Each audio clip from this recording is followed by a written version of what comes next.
नमस्कार। हर साल भारत सरकार एक दस्तावेज लेकर आती है जो हम सबकी जिंदगी पर सीधा असर डालता है, और वो है हमारा वार्षिक बजट। तो 2026 का बजट भी आ गया है, कुछ बड़े वादों के साथ और हाँ, कुछ गंभीर चिंताओं के साथ भी। तो चलिए आज इन आंकड़ों की परतें खोलते हैं और समझते हैं कि इनका असल मतलब क्या है। लेकिन सबसे पहले वो एक सवाल जो हर किसी के मन में था। जिस दिन बजट की घोषणा हुई, आखिर ऐसा क्या हुआ कि शेयर बाजार धड़ाम से नीचे आ गया? कहाँ गड़बड़ हुई? चलिए सीधे इसी सवाल का जवाब ढूंढते हैं। बाजार को आखिर क्या पसंद नहीं आया? निवेशकों ने अचानक सेल का बटन क्यों दबा दिया? तो असली कहानी ये है।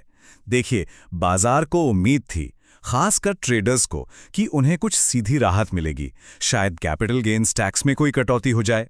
पर जब बजट में ऐसा कुछ भी नहीं मिला और ये साफ हो गया कि टैक्स का बोझ कम नहीं होने वाला, तो बस मायूसी फैल गई।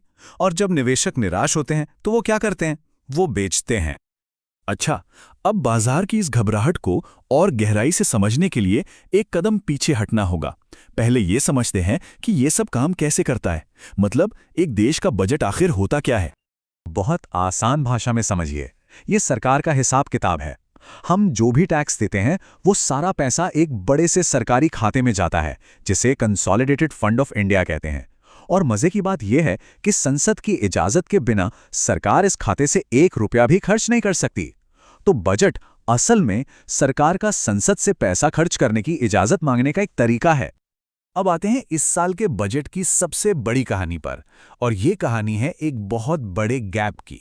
सरकार जो कमाती है और जो खर्च करती है, उसके बीच के जमीन आसमान के फर्क की। ये स्लाइड पूरी समस्या को एक नज़र में साफ कर देती है। एक तरफ है आमदनी, दूसरी तरफ है खर्चा, और जैसा कि देख रहा है, ये तराजू बुरी तरह से एक तरफ झुका हुआ है। सीधी सी बात है, हम अपनी चादर से कहीं ज्यादा पैर फैला रहे हैं। और ये कोई छोटा मोटा अंतर नहीं है। भारत का कुल राष्ट्रीय कर्ज अब हमारी पूरी अर्थव्यवस्था यानी जीडीपी का 55% हो चुका है। सोचिए जरा, देश में एक साल में जितनी भी कमाई होती है उसका आधे से ज्यादा तो सिर्फ हमारा कर्ज है।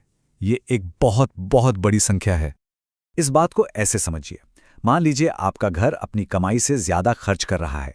घर चलाने के लिए अपनी कुल आमदनी का 24% उधार लेना पड़ रहा है, और जो भी आप खर्च कर रहे हैं उसका 20% हिस्सा तो सिर्फ पुराने कर्जों का ब्याज चुकाने में ही चला जा रहा है। कुछ ऐसी ही हालत अभी देश की आर्थिक सेहत की है। तो सवाल ये उठता है कि ये पैसा आ कहां से रहा है, और फिर ये सब जा कहां रहा है। चलिए इस मनी ट्रेल का पीछा करते हैं। अब ये हिस्सा बहुत दिलचस्प है। सरकार की आमदनी का सबसे बड़ा सोर्स कोई टैक्स नहीं है, वो है उधार। जी हां, कुल आमदनी का 24% उधार से आ रहा है। इसका मतलब ये है कि हम अपने खर्च पूरे करने के लिए पैसा उधार ले रहे हैं। ये कुछ क्रेडिट कार्ड पर जीने जैसा है। और यहां उस उधारी का नतीजा दिखता है। हमारा सबसे बड़ा खर्च न स्कूलों पर है, न सड़कों पर, वो है पुराने उधारों पर ब्याज चुकाने पर। कुल खर्च का पूरा 20%। ये एक दुष्चक्र बन गया है ना।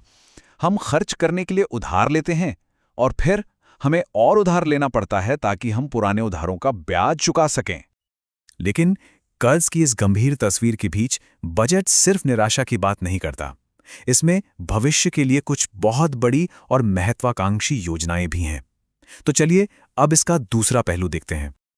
तो जैसा मैंने कहा, यह बजट सिर्फ कर्ज के बारे में नहीं है, इसमें भविष्य के लिए बड़े प्लान्स भी हैं।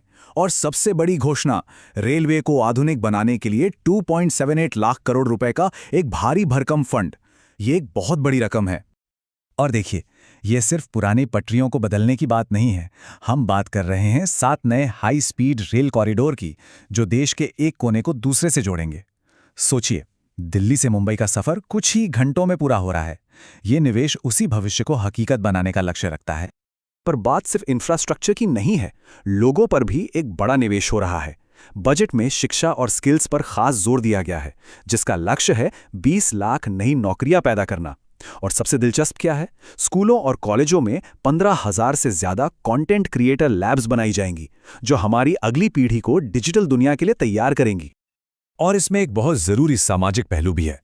विज्ञान और टेक्नोलॉजी की फील्ड्स में लड़कियों की भागीदारी बढ़ाने के लिए एक खास पहल की गई है। इसके लिए देश के सैकड़ों जिलों में नए हॉस्टल बनाए जाएंगे, ताकि युवा महिलाओं को स्टेम में अपना करियर बनाने के लिए जरूरी सपोर्ट और सुरक्षा मिल सके। और फिर एक ऐसी चीज है जो सीधे भविष्य से जुड़ी है, एक रेयर अर्थ कॉरिडोर। ये वो खास खनिज हैं जो हमारे स्मार्टफोन से लेकर इलेक्ट्रिक गाड़ियों तक हर हाईटेक चीज में इस्तेमाल होते हैं।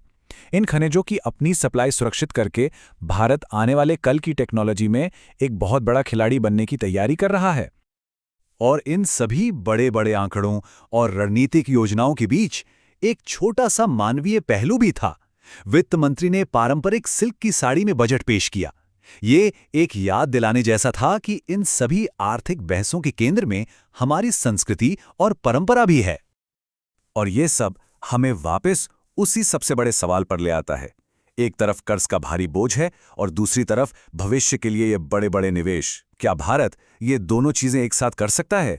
क्या ये नई ट्रेनें, ये यूनिवर्सिटीज इतनी तेजी से विकास ला पाएंगी कि हम कर्ज के इस पहाड़ से बाहर निकल सकें? यही 2026 के बजट का असली ड्रामा है और इसका जवाब ही आने वाले सालों में देश का भविष्य तय करेगा।